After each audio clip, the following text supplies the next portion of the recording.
Besar politik di balik kasus ijazahnya, kini para relawannya lebih gamblang dengan menyebut ciri tokoh politik besar yang menyokong Roy Suryo CS berbaju biru.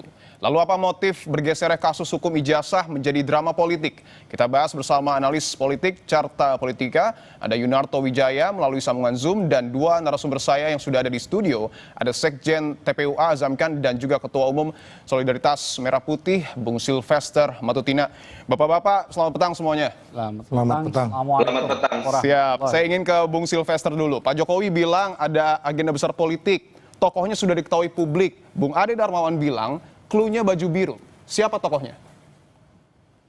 Kalau kita melihat, memang saya juga dari awal-awal bicara seperti hal yang sama. Jadi sebenarnya isu pemaksulan dan isu ijazah palsu ini kalau kita lihat tidak mempunyai dasar-dasar hukum dan juga fakta-fakta konstitusi yang benar ya, baik isu pemaksulan maupun ijazah palsu. Isu ini seperti yang dikatakan oleh Prof. Jimli Asidiki bahwa hanya untuk menghancurkan lawan politik dengan tidak beradab ya. Dan ini memang kita lihat bukan hanya di situ isu pemaksulan, isu ijazah palsu, bahkan kalimat-kalimat yang menyudutkan secara pribadi atau ad hominem itu selalu dilakukan. Pak Jokowi PKI lah, Gibran fufu-fafa lah, Gibran plonga-plongo lah, nggak mau dipimpin oleh monyet lah. Ini kan udah terjadi nih. Memang untuk menghancurkan karakter. Dan semuanya ini pastinya bukan hanya saya ataupun Pak Jokowi, bahkan Pak Prabowo mengetahui itu. Artinya siapa tokoh politiknya? Tokoh politiknya bisa jadi adalah yang kemarin kalah pilpres tentunya. Kalah pilpres. Ya kan, yang kedua yang tidak mau Prabowo Gibran berhasil, kalau bisa putus di tengah jalan, atau yang nantinya untuk konsumsi 2029. Clue biru ini artinya partai politik? Ya, bisa jadi partai politik. Dan memang kita udah tahu ya kan, saat ini pun mereka sudah mulai mempersiapkan calonnya. Sudah membentuk elemen-elemen di berbagai daerah, sudah gitu loh. Dan tapi Anda berani menyebutkan, Bung Silvester, partai politik mana yang menjadi tokoh agenda besar ini? Saya pikir saya nggak perlu sebutkan, masyarakat udah tahu itu, ya kan. Yang kita lihat juga bahwa ada beberapa komentar daripada Partai Biru ini mengenai ijazah palsu. Mereka mengatakan bahwa Pak Jokowi tidak perlu melaporkan rakyatnya. Ini kan konyol. Ngapain sih Anda sampai mengatakan itu? Padahal ini kan proses hukum. Karena apa?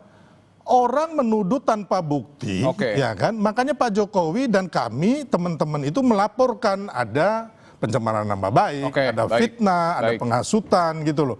Dan kan tidak perlu gitu loh mereka berkomentar gitu. Ada juga dari pengurus Partai Biru itu mengatakan bahwa ini hanya untuk pengalihan isu. Baik, kita sudah tangkap poinnya, Bung Silvester. Saya ingin ke Mas Toto dulu. Mas Toto, tadi kan dibilang bahwa clue-nya ini baju biru. Kemudian juga partai politik yang kalah pilpres. Menurut Anda siapa partai politik ya? Karena kan kalau dilihat yang warna biru ini kan bukan yang masuk ke dalam yang kalah pilpres ya, maaf ya. Yang di dalam koalisi kami lah. Silakan Mas Toto. Lebih jelas lagi itu. Ya, menurut saya isunya kan akhirnya menjadi politik ya. Ketika kemudian memang dimulai dengan Pak Jokowi juga memberikan sebuah clue, ada tokoh besar di balik isu ijazah palsu, mengenai juga pemakzulan, lalu dijabarkan lebih spekulatif lah dan teknis menurut saya oleh Bang Silvester atau Bang Ade Darmawan. Mengarahnya kalau kita lihat ini kan kalau hanya dua, kalau partai yang warnanya biru dan dalam barisan koalisi, barusan Bang Silvester mengatakan hanya Demokrat atau PAN. Kalau mau berspekulasi lebih lanjut terkait dengan apa yang misalnya punya korelasi dengan pihak-pihak yang teriak-teriak tentang ijazah palsu, dalam konteks ini Roy Suryo sudah mengeluarkan sebuah statement tandingan karena dia merasa dia dulunya Demokrat. Jadi kalau dengan rentetan variabel tadi bukan tidak mungkin arahnya adalah kepada Partai Demokrat, apalagi ada kalimat menginginkan anaknya menggantikan. Setahu saya misalnya Bang Zulkifli Hasan anaknya tidak sampai level sana. Kalau kita bicara Demokrat mungkin saja berbicara AHY dan mungkin bisa saja dikaitkan dengan masa lalu Demokrat dengan Pak Jokowi, terutama dalam konteks perebutan kursi ketua umum Demokrat kan memang tidak terlalu baik. Ada nuansa konflik di masa lalu.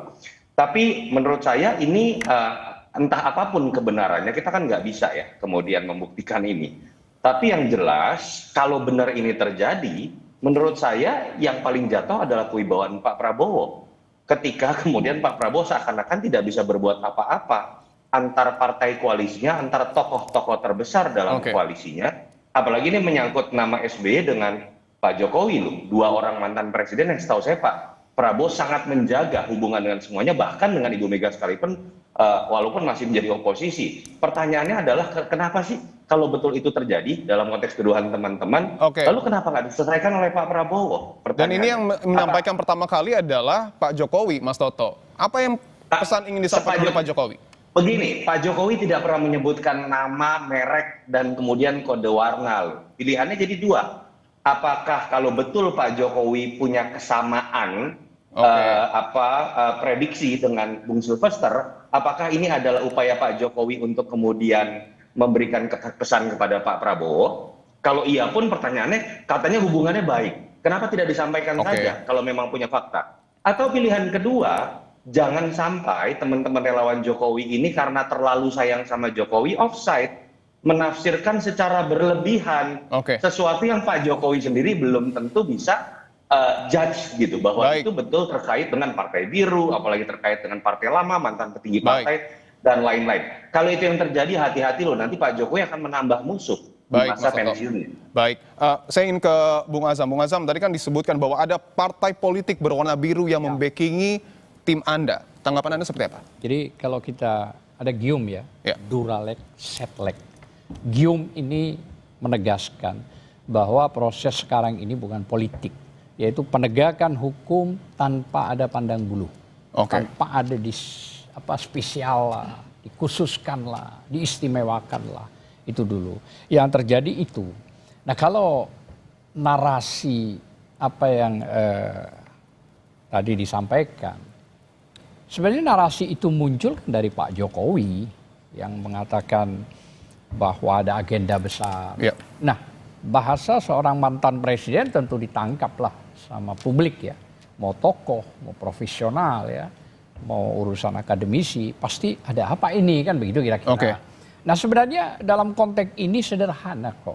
Artinya jangan menabur sebuah narasi politik yang seolah-olah Bapak Presiden mantan ke-7 ini mengatakan bahwa ada agenda. Tunjuk aja lah langsung.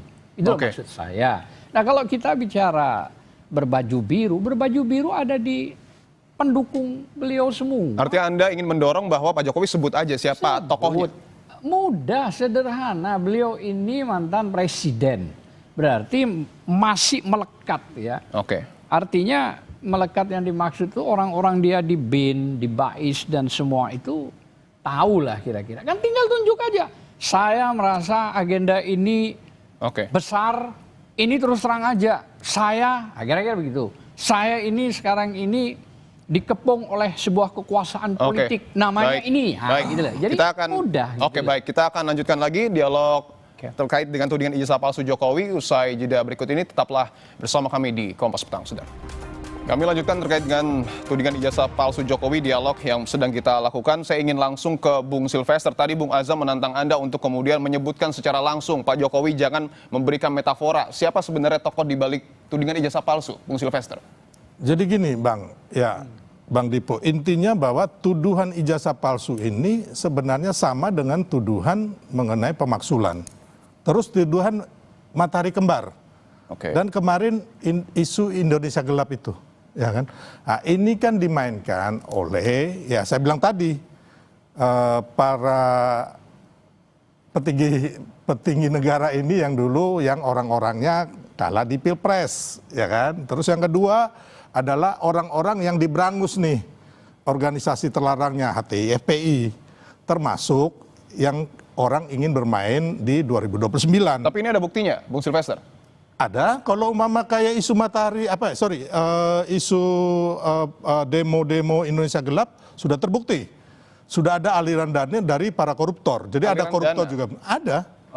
Yang ke manajer pemberitaan Jak TV dan salah satu ketua buzzer itu udah ada dan mereka udah ditahan. Tapi untuk ijazah dan ini belum ada. Ya, jadi karena begini, karena para bohir di belakangnya ini nggak bersatu, Bang.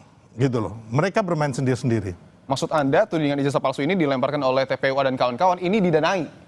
Ya pastinya siapa yang nggak mendanai yang begini-begini gitu loh. Saya ingin langsung ke Bung Azam. Bung Azam, Ya. investigasi yang tim Anda lakukan, pengusutan yang Anda lakukan disebut didanai. Betul demikian? Itu salah, Bung Sylvester, jangan itu ucapan itu cabut. Tidak ada seorang pun yang mendanai ini. Kami masing-masing, tidak ada. Tolong cabut itu supaya nggak berkembang kemana-mana. Dan itu bias itu. Jadi sama sekali bergerak dari bukan cuma TPUA itu kan gabungan gitu. Ya. Artinya gabungan sejak tahun 2002. 2002 itu mulai dari penangkapan Gus Nur Bambang Tri yang diketuai oleh Bang Egy ya, sampai sidang tidak ada pembuktian, hanya fotokopi, tapi tetap dipidana, dan terus berlanjut sampai ada gugatan ke PN Pusat itu ya. Jadi sama sekali itu berjalan ya, saya sebut nama Allah ya karena saya Muslim, demi Allah demi Rasul tidak pernah ada yang namanya orang yang membiayai itu. Ya.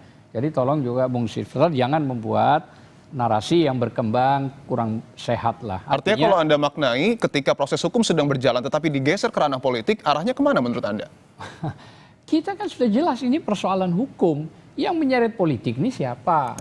Nah tadi kan sudah disebutkan oleh Pak Jokowi bahwa ini ada agenda besar. Nah maksud saya nggak apa-apa. Artinya Pak Jokowi karena menurut feelingnya ada agenda besar karena ada ijazah palsu dan pemakzulan Gibran, tunjuk aja nggak apa-apa. Pasti ya, maksud saya rakyat akan mendukung kalau memang itu benar. Saya yakin. Saya minta tanggapan untuk Bang Asam, Anda diminta saya hargai itu. Mencabut statement. Enggak, kalau yang lainnya enggak. Kenapa? Sudah terbukti isu Indonesia gelap itu didanai dan ditahan, sudah ada. Ya, tapi... Jadi saya nggak boleh cabut. Tapi kalau untuk Bang Asam, oke lah. Ya, saya menghargai itu, Bang. Jadi jangan biarkan saya punya pengetahuan saya mengenai itu, ya kan? Itu juga nggak bisa saya bilang nggak ada yang mendanai. Ada isu-isu ini, Bang. Tapi kalau Bang Asam bilang nggak, saya hargai itu. Ya kan? Tapi kalau yang saya bilang tadi, Abang, sudah jelas-jelas Pak Prabowo sendiri juga mengatakan bahwa kalau Indonesia gelap itu dibiayai oleh koruptor yang dalam hal ini koruptor sawit itu. Dan aliran dananya ada. Beda nih. Tapi kan kalau berbeda, kembali ke berbeda dengan ini, TPUA itu. Gini. Beda. Baik, saya silakan Mas Soto. Iya, begini, jangan salah paham dulu ya Bang Silver. Saya termasuk orang yang mengkritisi Jokowi ketika Mas Gibran maju. Saya tetap kritis sampai sekarang, tapi saya tidak terlalu nyaman sebetulnya dengan isu ijazah palsu. Tapi silakan teman-teman yang mengkritisi dari cara lain. Yang saya kritisi dari Bang Sylvester dalam konteks merespon kritik-kritik seperti ini adalah jangan campur adukan dengan istilah yang tadi Bang Sylvester sudah sebutkan sendiri, ad hominem. Bahwa ketika ada sebuah isu ingin kita uji bersama, baik sifatnya hukum atau sifatnya politik, langsung dikaitkan dengan pihak yang kalah pilpres. Saya pernah berdebat keras dengan Bang Sylvester terkait dengan isu pemakzulan dari Forum Purnawirawan itu dikaitkan dengan yang kalah pilpres. Tadi saya jadi bingung sendiri nih, berbeda lagi aktornya, karena yang dikatakan bukan yang kalah pilpres, tapi yang ada dalam bagian koalisi. Warnanya biru, mantan petinggi negeri, anaknya ingin dijadikan pengganti. Kan kemudian orang mengarah pada Partai Demokrat. Tetapi apapun itu, Bang Sylvester, ketika kemudian narasi seperti itu, yang kasihan Pak Prabowo. Ini kan seakan-akan meragukan kapasitas kepemimpinan seorang Prabowo untuk menjaga kondusivitas antar aktornya. Untuk kemudian bisa menegur pihak-pihak yang ada sebagai musuh dalam selimut. Ini yang akhirnya bisa merenggangkan hubungan antara Pak Jokowi dengan Pak Prabowo. Kalau Bang Sylvester atau teman-teman lain yang menuding seperti itu dianggap sebagai representasi suara Pak Jokowi, ini sangat tidak Pak Jokowi. Kalau memang yakin bahwa ijazah Pak Jokowi asli, hadapi secara hukum, otomatis nanti ujungnya akan menjadi sebuah kemenangan kok. Cara Pak Jokowi juga menurut saya masih elegan yang dilakukan hari ini misalnya ketika kemudian tapi Pak Jokowi gini Mas Soto. Reuni. Tapi Pak Jokowi bilang sebelumnya bahwa tokoh ataupun aktor besar politik ini di balik tudingan ijazah palsu sudah diketahui oleh publik. Ya, itu juga menurut saya sebuah blunder dari Pak Jokowi yang biasanya sebagai seorang presiden gaya berpolitiknya nggak seperti ini. Pak Jokowi itu biasa menggunakan pihak ketiga untuk menyuarakan sebuah fakta atau informasi yang beliau ketahui. Saya agak kaget Pak Jokowi mengomentari seperti ini dan kemudian diteruskan dengan bahasa yang lebih spekulatif oleh para relawannya. Yang terjadi adalah sekarang seakan-akan Pak Jokowi punya musuh baru lagi nih, Mbak. Entah yang namanya Partai Biru, mantan petinggi negeri, anaknya yang dituduh untuk menggantikan. Jangan sampai loh, orang sudah pensiun akhirnya dipenuhi oleh energi untuk menjawab isu-isu seperti ini, apalagi harus menambah musuh. Itu saya pikir masukan buat teman-teman relawan Jokowi. Saya ingin ke Bung Silvester lagi. Bung, ini kan artinya proses hukum sedang berjalan, tapi digeser dalam tanda kutip ke ranah politik. Apakah ini membuktikan ataupun menjadi sinyal Pak Jokowi juga agak takut nih, karena Bung Roy dan koleganya punya hal-hal baru mungkin tiap minggu bahkan? Pak Jokowi dan kami semua tidak takut 1% pun. Ya, dan Pak Jokowi happy-happy aja. Saya hanya mau highlight sedikit bahwa hubungan Pak Jokowi dengan Pak SBY ini sangat baik. Ya, kita lihat waktu Demokrat dibegal waktu itu, Pak AHY dipanggil oleh Pak Jokowi dan akhirnya Mas AHY pun dijadikan menteri oleh Pak Jokowi. Ya, itu yang saya bilang tadi. Terus mengenai ad hominem, Bang, Abang harus tahu bahwa makian terhadap Pak Jokowi oleh para purnawirawan dan penuduh ijazah palsu ini udah sangat keterlaluan gitu loh. Ya, jadi kembali lagi jangan menuduh orang, tapi yang sebelah ini memaki-maki Pak Jokowi, adili Jokowi sampai bilang PKI nggak mau dipimpin oleh monyet. Itu kan ad hominem gitu. Jadi jangan menuduh kami, tapi kami ini hanya membalas gitu loh. Daripada tuduhan-tuduhan ini. Jadi jangan membela membabi buta juga, karena Anda termasuk bagian dari situ gitu. Baik, saya ingin ke Bung Azam dulu, karena sebenarnya yang dituduh adalah TPUA dan Roy Suryo CS, tapi Bung Silvester juga merasa tertuduh. Tanggapan Anda? Enggak, saya pikir makanya kalau ini masalah ijazah biarlah hukum yang berjalan, itu clear.